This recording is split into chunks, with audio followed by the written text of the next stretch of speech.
Gracias, Señor. Buenas tardes, bendiciones para todos y todas. Amén, amén. Gracias, Rey. Gracias por estar juntos. Es bueno siempre estar juntos, ¿no? Amén. Nos alegra. Cuando nos juntamos en familia, nos alegra. Y nosotros somos una familia. Y nos juntamos. Y como todo en la vida y las familias también, hay momentos que nos juntamos por cosas que no son tan gratas. Pero qué mejor cuando nos juntamos para algo grato como bendecir el nombre del Señor. Amén. Gracias a Dios por eso. Ajá. Como ustedes saben, y si no les cuento para los que no saben, yo nací en el norte del país, en la ciudad gloriosa de Iquique. Tierra de campeones, es el eslogan que tiene allí. Y el pasar del verano allá, la entretención del verano, y no tan solo del verano, de todo el año, es la playa. Pero para ser distinto cuando es verano al resto del año, es que uno se da a una playa más lejana. Esa es la gran diferencia. A un lugar lo más alejado posible, ojalá una playa que no sea muy visitada y acostumbramos. Por lo menos hace 50 años atrás, yo podría decir que esa costumbre aún se mantiene, salir en familia y hacer campamento. Entonces, uno juntaba cosas y se iba con toda la playa. Tú puedes ver cuando visitas allí personas que llevan de todo, cocina, de todo, hasta los refrigeradores se pueden enchufarlo en algún grupo electrógeno.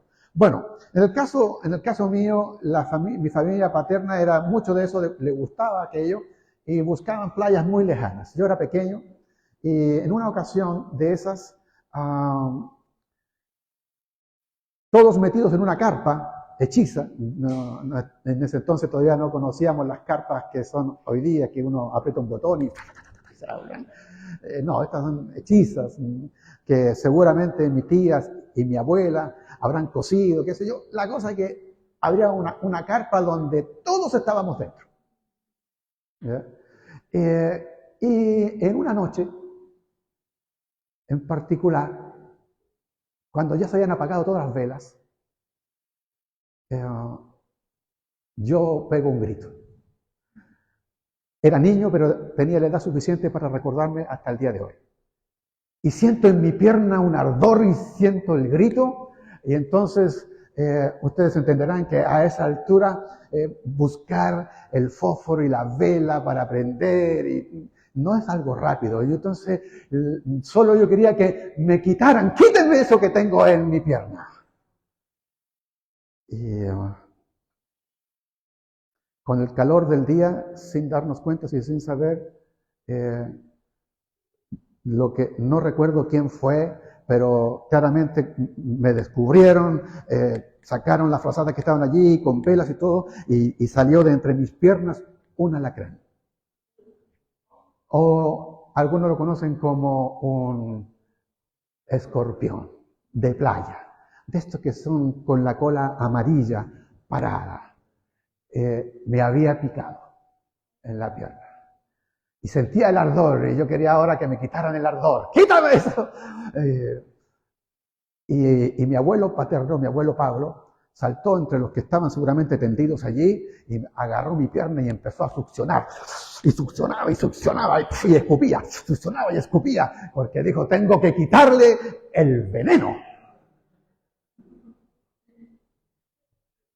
No sé si me había dolido más la picazón que lo que haya hecho mi abuelo, pero era la intención de él de quitarme el veneno. Se había metido ese escorpión a través del calor del día y uno de mis tíos lo tomó y le puso un vaso encima. Y luego con el calor que le pusieron alrededor, el escorpión se mató a sí mismo.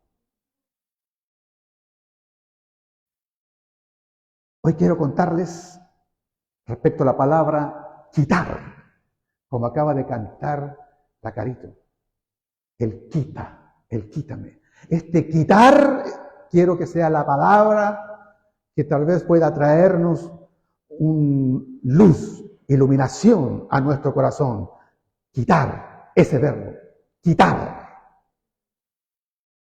Y Pablo en el verso 11 del capítulo 2 del libro de Colosenses va a hablarnos de esa palabra, quitar.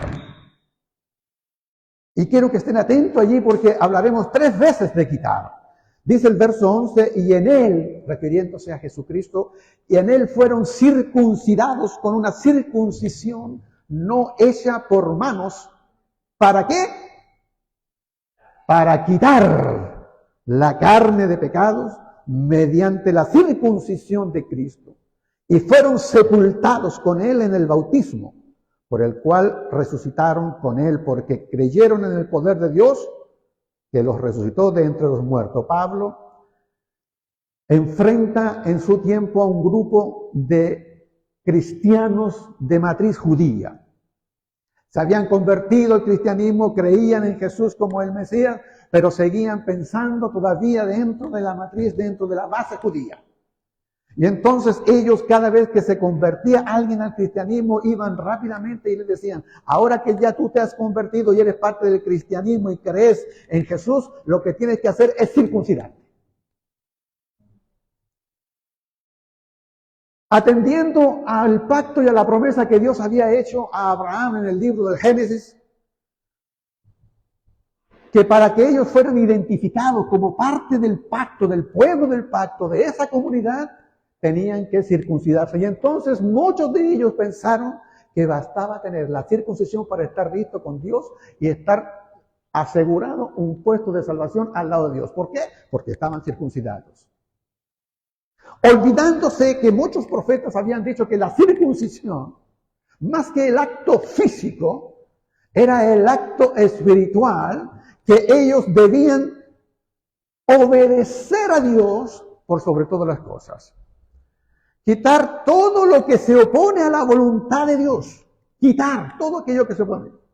Más que un acto de quitar un pedazo de piel en un varón, era eso. Pablo lo que estaba diciendo, miren, cualquier sacerdote puede hacer una circuncisión en los varones. Cualquiera puede hacerlo, pero no cualquiera puede hacer una circuncisión espiritual. Solo Cristo puede hacer esa circuncisión espiritual que implica quitar, extirpar de la vida todo aquello que impide que un hijo sea obediente. Entonces esta circuncisión espiritual empezó a simbolizar desde el punto de vista cristiano hacia adelante una señal física relacionada con el bautismo. Y entonces Pablo dijo, pueden estar circuncidados con Cristo, que es una circuncisión espiritual, pero hay una señal física también para ello, que es el bautismo, porque ustedes serán sepultados en la muerte de Cristo y serán levantados en la resurrección de Cristo.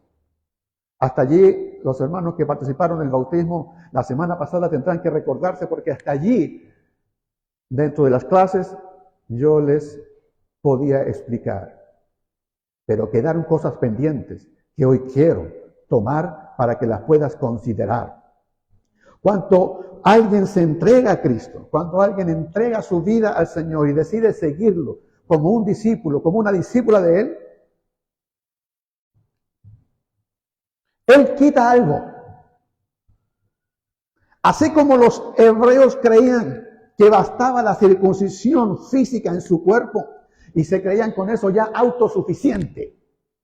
Ellos ya se creían con un orgullo total de ser parte de esa nación y todo lo demás no valía nada, que bastaba porque ellos estaban circuncidados.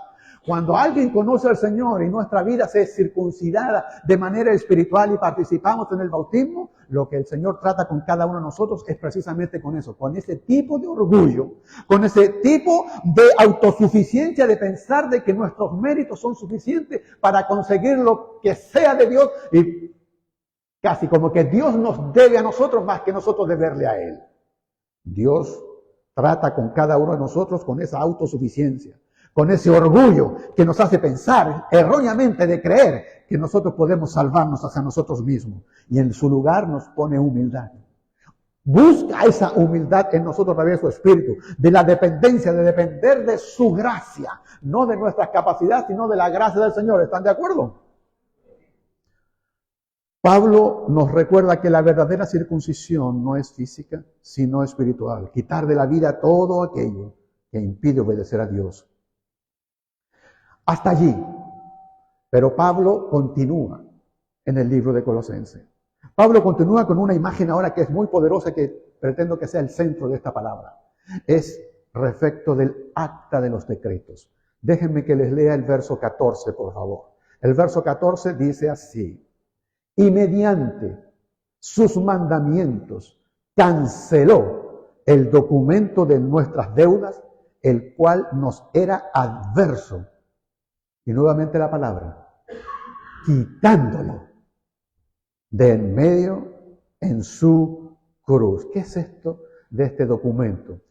Que entre paréntesis, esta es la versión de la Biblia del Nuevo Testamento, aramea peshita, que utilicé precisamente por el concepto arameo de quitar.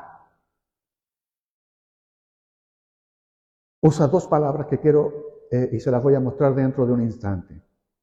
Cuando en el libro usted ve versiones anteriores, no usa la palabra documento como acá, sino usa la palabra acta. Un acta. Un acta de los decretos. Y nosotros podríamos pasar 1000 veces por ese pasaje, pero si alguien no nos dice lo que quiso escribir el autor en su tiempo, en el primer siglo, qué querría decir o qué quería o qué entendía él por esa acta de decreto, o por lo que se traduce ahora en la Biblia pechita, por ese documento, no sabríamos. Y no le daríamos el sentido que quiso decirnos Pablo en esa ocasión. ¿De qué se trata esa acta? Esa acta es un documento, efectivamente, que en el primer siglo, como ustedes han de saber, no estaban las hojas como nosotros tenemos hoy en día. En ese entonces se escribía en papiros o en cuero de animales. Y habían algunos papiros que eran bastante más caros. No era fácil encontrar ese tipo de material. En estos rollos, ahí es donde se escribía. Y cuando se firmaba algún contrato, algún documento, donde tú te endeudabas con algo, o con más de algo, con varias cosas, entonces existía este documento donde colocaban tus deudas, las cosas que tú debías, ya sea si era comprar algo o vender algo, lo que fuera, ahí escribías tus deudas y ese documento se lo pasabas a tu acreedor, a quien tú le debías. Pero para que ese documento tuviera validez, tú tenías que firmarlo y tu firma iba al final. Y la palabra que es utilizada por Pablo allí, cuando habla de este documento, es la palabra que pareciera ser como autógrafo, es decir, está escrito a mano y está firmado por ti. Entonces Pablo, cuando él utiliza esa figura, todo el mundo está entendiendo que existe un documento, que existe un acta de cada uno de nosotros los seres humanos, con cada una de nuestras vidas, con actos de nuestras vidas, y que en realidad más bien son de las veces que hemos fallado a Dios. Cada una de esas líneas podrían ser incluso un pecado delante de Dios y está firmado por nosotros mismos. ¿Y quién no firmaría? ¿Quién podría ponerse delante de Dios? Esa hoja no es mía, esa hoja de vida no me corresponde, yo no he hecho eso. Delante de Dios es imposible que nosotros podamos decirle, no he hecho eso, cuando sabemos bien delante de Dios qué cosa hemos cometido e incluso qué cosa hemos dejado de hacer cuando correspondía hacerla. Nosotros nos enfrentaremos un día delante de Dios. Eso es lo que dice la Biblia. Y nuestra vida delante de Dios será como un libro, con cada una de las cosas que nosotros hemos hecho. Ahí está. Pero Pablo, el apóstol, dice, esta acta, ese documento que todo ser humano tiene, donde cada una de estas líneas son las cosas, las veces que hemos fallado a Dios. ¿Saben qué ha hecho Cristo? Y aquí comienzan a ver las buenas noticias. Porque Pablo dice, miren, lo que Él hace, primero que todo, es cancelar. Utiliza la palabra allí, anular. La Biblia pechita dice, mediante su mandamiento canceló el documento. La palabra utilizada por canceló la quiere poner allí en el sentido de que alguien cancele una deuda. Pero es más que eso. La palabra original que está puesta allí, lo que quiere decir es que como eran tan caros estos pergaminos, como eran tan difíciles de encontrar estos pergaminos, ya sea el caso de los papiros o más bien el tema del cuero, como fuera, muchas veces eran reutilizados, lo que hoy día llamamos reciclar. Entonces, ¿saben qué hacían ellos? Con algún material especial, en algún momento, lo que fuera, borraban eso. Y lo dejaban para volver a ser usado. Esa es la palabra utilizada allí, que aquí es traducida por canceló. Que la palabra es exalexas, borra. Esa es la palabra que él utiliza. Hasta allí yo estaría más que agradecido, porque pescó el acta de mi vida y vino Cristo, lo que dice Pablo, él viene y borra, ya no hay nada allí. Pero ¿sabe? No contento con eso nuestro Señor. Él viene y la siguiente palabra, él dice, no tan solo se borró, sino que él pesca el documento y lo quitó de en medio, lo arrancó. La palabra que se utiliza para quitar de allí significa arrancar, hacer desaparecer, que no esté presente en ninguna parte más. ¿Has escuchado cuando la Biblia dice que Dios perdona tus pecados y jamás se vuelve a acordar de ellos? No es que él le dé un ataque de amnesia, simplemente es esto. Él toma ese documento, lo quita y lo ha puesto y lo ha clavado en la cruz, allí juntamente con Cristo. Allí está ese documento. Miren, ¿por qué? Porque nosotros teníamos culpabilidad. No que éramos inocentes, evidentemente éramos culpables. Ahora, dentro de esa culpabilidad, Él viene y nos perdona. Y nos perdona por el acto de Jesucristo. Hay alguien que tuvo que pagar. Eso no fue gratis. Alguien tuvo que cancelar. Alguien tuvo que quitar. Y eso fue mediante la vida de un hombre justo, que fue Jesucristo. De un hombre justo. De un hombre que no había cometido nada malo, ninguna fechoría. Fue Él, fue Jesús. Ahora, hay personas que lamentablemente hasta el día de hoy, lastimosamente, a veces se han quedado en ese sentimiento de culpa que detiene, que paraliza. Pero Dios, en Cristo, quitó esa acta en medio y clavándolo en la cruz. ¿Saben? No es que Él haya dejado algo pendiente. Uno de repente va a las oficinas públicas y ¿cuántas actas hay pendientes? Archivadas. Él no archivó tu acta. Él no dejó pendiente tu acta. Él la quitó. Definitivamente la arrancó. Como arrancar hojas de un libro. Y ya no está nunca más allí. Él la quitó de manera definitiva. No la esconde. Él la quita definitivamente en la cruz. Este documento que existía, que existe para cada uno de nosotros, fue ejecutado y dado por cumplido en la obra de Cristo. Nadie puede volver, ¿sabe? Nadie puede volver. No hay persona, no hay ser alguno en este mundo que pueda volver a reclamar esa deuda, porque esa deuda no existe. Nadie puede venir y decir, debes esto. No lo hay. No solo canceló lo que estaba escrito allí, sino que arrancó de raíz toda esa condena.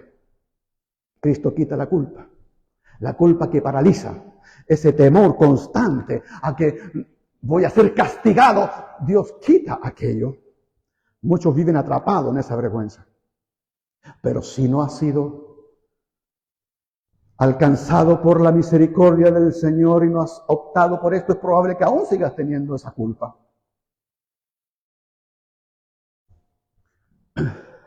El doctor Sproul le gusta contar esta historia respecto de la culpa y dice algo más o menos así, de una muchacha que va donde él y le dice, doctor Sproul, he ido a varios pastores de la ciudad para ver si me pueden ayudar porque tengo un sentimiento de culpa que me aterra y que no he podido sacármelo de encima. ¿De qué se trata? Bueno, yo he tenido relaciones extramaritales con mi novio y la he tenido y me siento culpable y sé que no debía haberlo hecho y entonces fui a varios y alguno me dijo, mira, lo que tú tienes, lo que ocurre es que tienes un sentimiento de culpa que obedece simplemente a una moralidad victoriana de aquellos de siglos pasados Y entonces tu conciencia, como está agarrada con esa información, con esa moralidad, te sientes culpable. Libérate de esa moralidad, libérate de ese sentimiento de culpa, porque ¿sabes qué?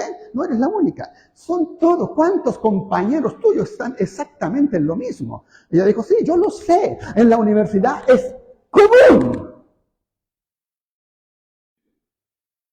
Entonces, Sproul le dice, bueno, ¿y cuál es el problema entonces? Es que me sigo sintiendo culpable.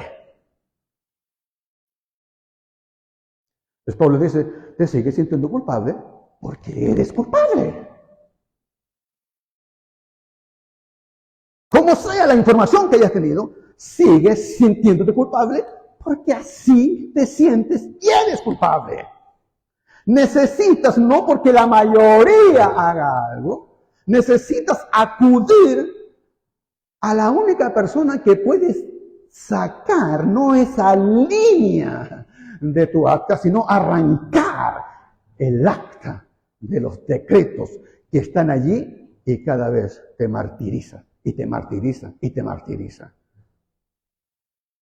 No vivimos bajo la condena. La deuda fue quitada. No hay acusación que permanezca contra los que están en Cristo. La condena ya no existe para los que están en Cristo. La deuda fue arrancada de raíz. Gracias a Dios por eso. Gracias a Dios por aquello. No tengo tiempo para hablar de la moralidad y de la ética y respecto a la conciencia, como les avisé un par de sábados atrás, que estoy preparando algo al respecto para saber aquello de sentirnos culpables por las cosas que hacemos, porque a veces nos sentimos culpables erróneamente. Pero como esto tiene que ver con el quitar y relacionado con el bautismo, porque estamos en temporada de bautismo. Se abrió la temporada de bautismo. Amén. Cuando veo este verso 14, me acordé cuando Jesús con su primo Juan Bautista, ellos tienen una conversación. Discuten hoy los expertos si esto fue antes o después de que Jesús se bautizara, si antes o después de él haber sido tentado. Lo que fuera es que en algún instante Juan, el Bautista, alguien que era fuerte para su mensaje, ve venir a Jesús, ve venir a Cristo y él tiene una frase. Yo creo que te puedes acordar de esa frase que él dijo. Cuando él ve a Cristo dice, he ahí el Cordero de Dios que quita el pecado. Pero no dice solamente que quita el pecado, dice que quita el pecado del mundo. Hoy hablar de pecado puede ser, a riesgo mío, de sonar tan anacrónico, de sonar tan fuera de tiempo. Pero eso es lo que dice el Bautista. He ahí el Cordero de Dios que quita el pecado del mundo. No dice pecados, plural. Dice pecado, singular. Esa fuerza que desde la caída del ser humano ha venido precisamente eso, deshumanizándolo. Si todo lo que hoy día sufrimos es la deshumanización del ser humano, el poco valor de la vida del ser humano, aquel que es violento, aquel que destruye, lo que está haciendo es precisamente ellos, deshumanizándose y valorando en menos la vida del ser humano. Ahora, no se trata del pecado de una persona en particular, dijo allí, sino el pecado del mundo, de todos, de todos. Esa fuerza que digo que ha venido destruyéndolo todo, Cristo lo arranca. No con violencia, pero sí con fuerza. Sí con entereza. No viene y no mete las cosas malas debajo de la alfombra. Él no. Él las muestra, las saca a la luz, las saca a relucir. Jesús no vino a cubrir el pecado. Él no vino a tolerarlo, sino vino a arrancarlo de raíz absolutamente. Él dijo, Él quita. Y es la misma palabra que utilizó Pablo en el libro de Colosenses. Ese quitar que significa arrancarlo, hacerlo desaparecer. No es solo una falta legal el pecado. No. Es la pérdida de nuestro sentido de humanidad, de lo humano. Jesús lo quita para que nosotros podamos devolvernos a la verdadera humanidad. En Cristo no solo somos perdonados, somos liberados. Liberados. El pecado ya no tiene dominio. Escúchame, ya no tiene dominio sobre ti. Fue quitada esa influencia de poder sobre ti. ¿Por qué entonces pecamos? Porque queremos, no porque estemos forzados. Cristo quita la esclavitud de los hábitos destructivos. Quita eso. La ira descontrolada, la envidia, las adicciones, la violencia. Sé que no es fácil para todos, del mismo modo.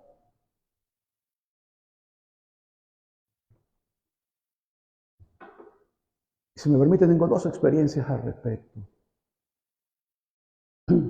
Un año nuevo. Estamos recién a 20 y algo días de haber tenido la fiesta de Año Nuevo. También en mi ciudad. Ya no era tan niño. Mi madre asistía a la iglesia. Mi madre. Y vino un vecino.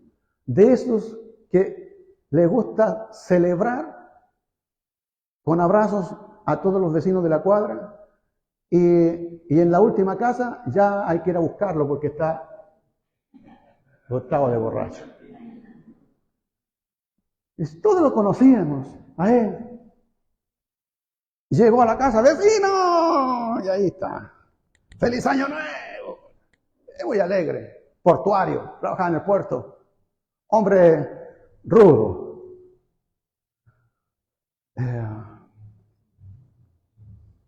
Y mi madre le dijo, vecino, ¿hasta cuándo va a seguir tomando usted? Una cosa, hay personas que pueden beber socialmente, pero el tema del alcoholismo es otra cosa. La embriaguez es otra cosa. Y este señor, todo el dinero que tenía era para embriagarse. Vivía 2 casas más allá de la nuestra. ¿No le gustaría dejar el trago? Mi madre. Él, en su curadera, dijo, por supuesto que sí, que sí. ¿No quiere que oremos por usted? ¡Óreme! Así se dice, óreme. Llamó a alguien que hoy día es pastor en Estados Unidos que vivía con nosotros. Y a mí me metió al baile. Me llamó. Checho, ven, me dijo. Vamos a orar por el vecino.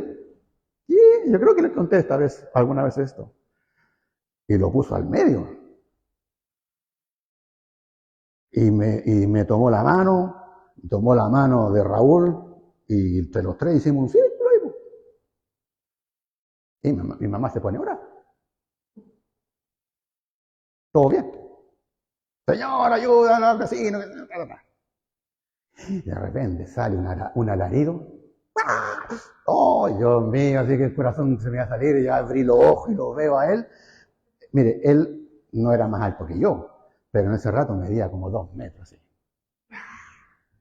Alaridos, así. Me dio un susto que me convertí. Empecé a orar con ganas. Y mi mamá no le daba, no sé, me decía, no suelten las manos, me decía, no suelten las manos. Y yo, Señor, quiero irme.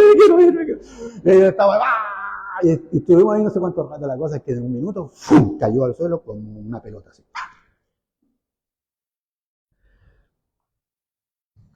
¿Han escuchado la historia cuando estaban los 3 jóvenes en el horno de fuego? Y después cuando salieron decían que no tenía ni olor a humo. Este no tenía ni olor a trago.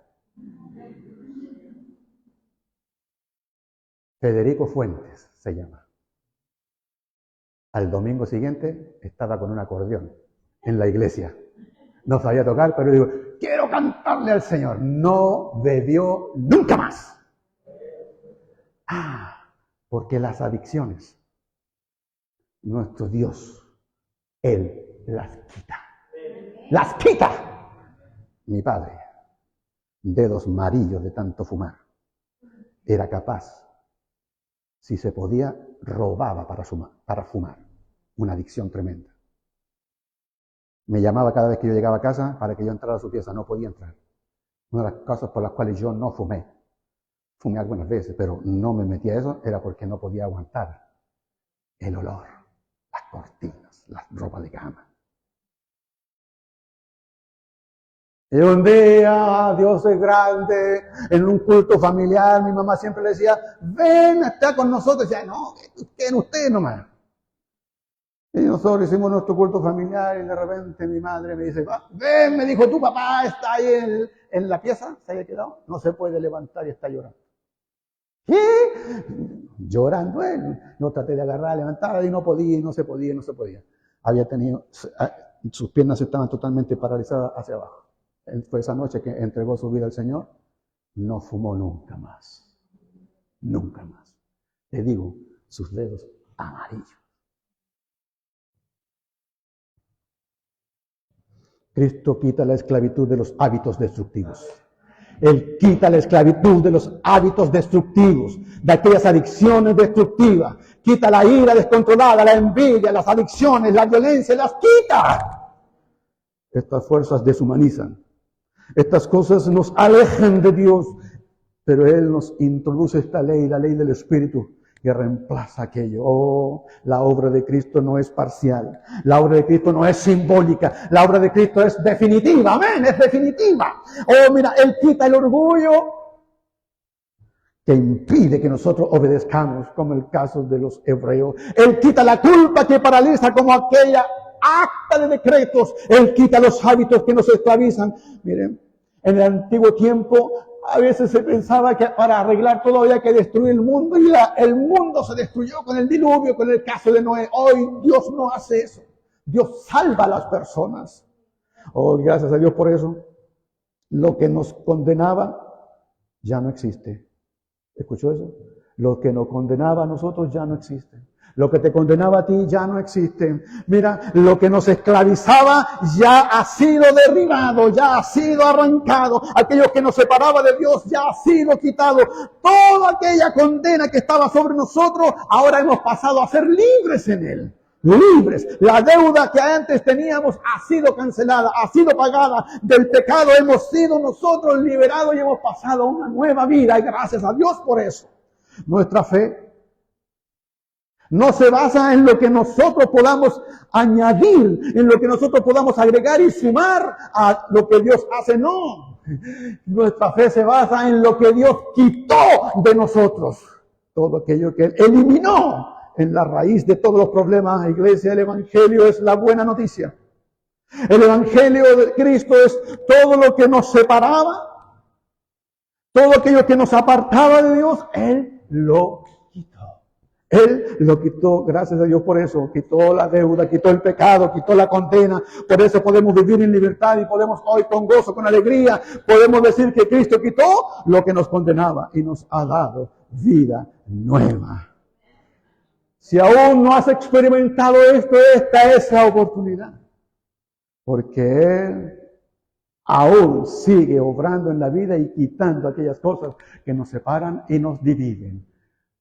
Oremos. Gracias, Señor. Gracias, Padre.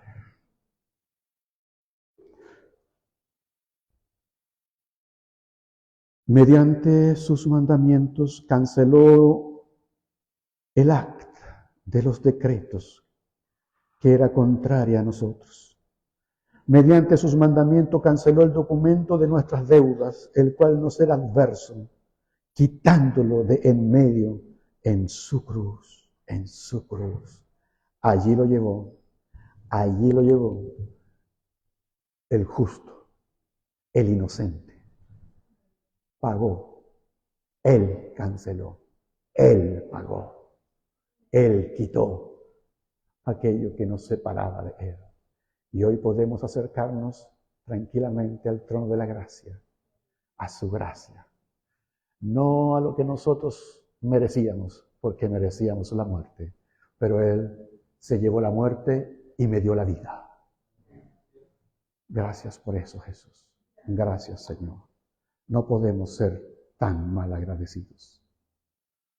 Por eso te exaltamos cada vez que nos juntamos y reconocemos tu obra. Gracias, Señor. Gracias por haberlo hecho. Gracias, Señor. No somos los mejores. Somos tus hijos, tus hijas, Señor. Y queremos agradarte en nuestra vida. Gracias, Jesús. Amén. Amén. Amén.